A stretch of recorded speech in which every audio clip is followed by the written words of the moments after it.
Selamat pagi teman-teman terkasih. Beberapa waktu yang lalu, tim cyber paroki kita, Paroki Mariso itu meminta saya untuk membagikan homili singkat, khotbah atau renungan di minggu biasa ke-29 ini dalam gaya Makassar Beng itu. Karena sangin to Mangkasar anjoring ring Mariso. Tapi baik kita mungkin bacakan dulu bacaan Injilnya tentang membayar pajak kepada kaisar. Kemudian pergilah orang-orang Farisi. Mereka berunding bagaimana mereka dapat menjerat Yesus dengan suatu pertanyaan. Mereka menyuruh murid-murid mereka bersama-sama orang-orang Herodian bertanya kepadanya, "Guru, kami tahu engkau adalah orang yang jujur dan dengan jujur mengajar jalan Allah, dan engkau tidak takut kepada siapapun juga, sebab engkau tidak mencari muka. Katakanlah kepada kami pendapatmu, apakah diperbolehkan membayar pajak kepada kaisar atau tidak?" Tetapi Yesus mengetahui kejahatan hati mereka itu, lalu berkata, "Mengapa kamu mencobai aku, hai orang-orang munafik? Tunjukkanlah kepadaku mata uang untuk pajak itu." Mereka membawa suatu dinar kepadanya. Maka ia bertanya kepada mereka, "Gambar dan tulisan siapakah ini?" Jawab mereka, "Gambar dan tulisan kaisar." Lalu kata Yesus kepada mereka, "Berikanlah kepada kaisar apa yang wajib kamu berikan kepada kaisar, dan kepada Allah apa yang wajib kamu berikan kepada Allah." Mendengar itu, heranlah mereka dan meninggalkan Yesus lalu pergi.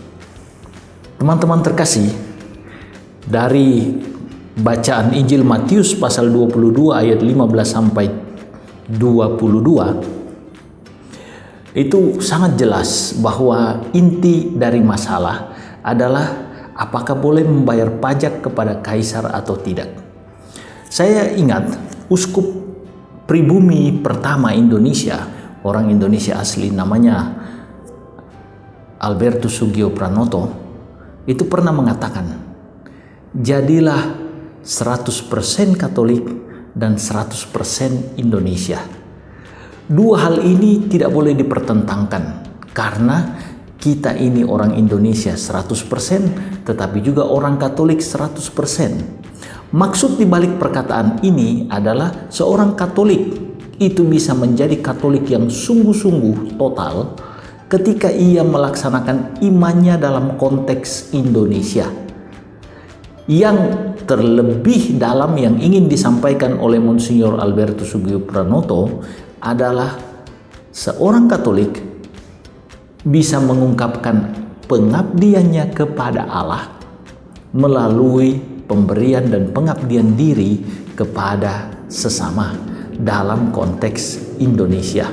Maka seluruh inti dari pemberian diri seorang Katolik adalah mengabdi.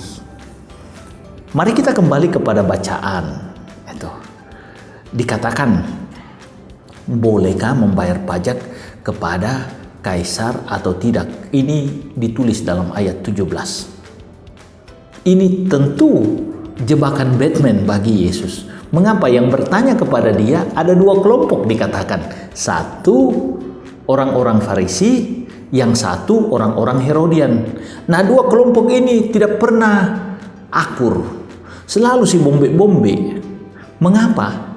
Karena orang Farisi itu adalah golongan yang sangat-sangat keras dalam mempertahankan keyahudian, dalam mempertahankan adat istiadat, termasuk membela kebangsaan mereka sebagai orang Yahudi. Sementara orang-orang Herodian, pengikut Herodes, adalah orang-orang yang berpaut pada penjajah Romawi. Karena Herodes adalah raja boneka, raja vasal dari pemerintah Romawi.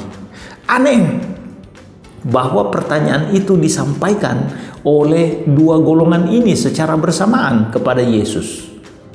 Ini tentu sebuah cara untuk menjatuhkan Yesus. Kalau Yesus menjawab tidak boleh, orang-orang Herodian akan mengatakan, berarti kau melawan kaisar, pemberontak. Tapi kalau Yesus mengatakan tidak boleh, itu sebaliknya. Kalau Yesus mengatakan boleh, maka yang terjadi itu kemudian orang-orang Farisi akan mengatakan, kamu antek penjajah, itu antek penjajah dan orang yang tidak memperhatikan kepentingan orang-orang Yahudi. Maka Yesus akan kehilangan pamor. Tetapi jawaban Yesus sangat cerdas. Berikanlah kepada kaisar apa yang menjadi hak kaisar, dan kepada Allah apa yang menjadi hak Allah. Kenapa Yesus bisa menjawab secara elegan, sangat santai demikian? Karena mindset Yesus adalah mindset pengabdian. Bukan mindset soal siapa yang lebih berkuasa, siapa yang lebih layak, kita harus ikut siapa. Yesus sungguh-sungguh hanya mau menunjukkan bahwa sebagai seorang yang percaya kepada Allah, hidupnya di dunia tidak harus bertentangan dengan struktur pemerintahan yang ada. Yesus mau menunjukkan kepada orang-orang yang bertanya itu, mereka bisa sekaligus menjadi Yahudi yang luar biasa, tetapi di sisi lain menjadi seorang warga negara yang sungguh-sungguh mengabdi. Inilah yang mau dikatakan oleh Yesus.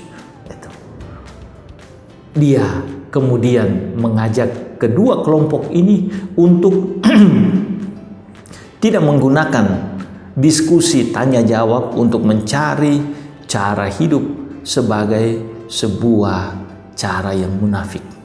Yesus menegur mereka.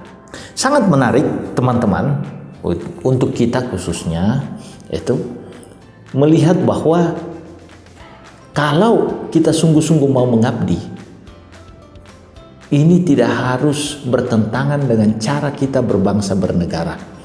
Saya ikut beberapa seminar itu, dan dalam seminar-seminar itu saya sangat bangga sebagai seorang imam Katolik. Mengapa?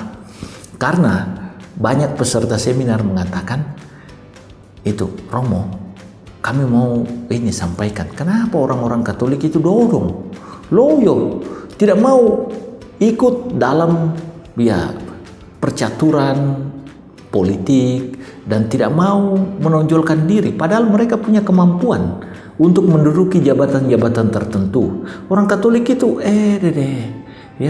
mundur teratur, muntaber, mundur tanpa berita, tidak mau diekspos itu. Tapi sebenarnya mereka mau juga itu. Saya selalu menjawab itu, bagi seorang Katolik itu, jabatan pangkat itu adalah sebuah jalan pengabdian. Hal itu tidak harus dicari, tetapi hal itu adalah sebuah kepercayaan yang dianugerahkan. Karena dalam level apapun seorang Katolik itu dipanggil untuk mengabdi. Maka ketika jabatan atau posisi tertentu dipercayakan kepada mereka, itu berarti mereka dipanggil untuk memberi lebih lagi. Konteksnya sekali lagi pengabdian. Nah, agam bajiku sanggenna, kita harus tahu bahwa Yesus menjawab demikian karena mindset Yesus adalah mengabdi. Kita pun dipanggil dengan cara yang sama. Kita hidup untuk mengabdi. Mengabdi itu bukan menerima, tetapi memberi.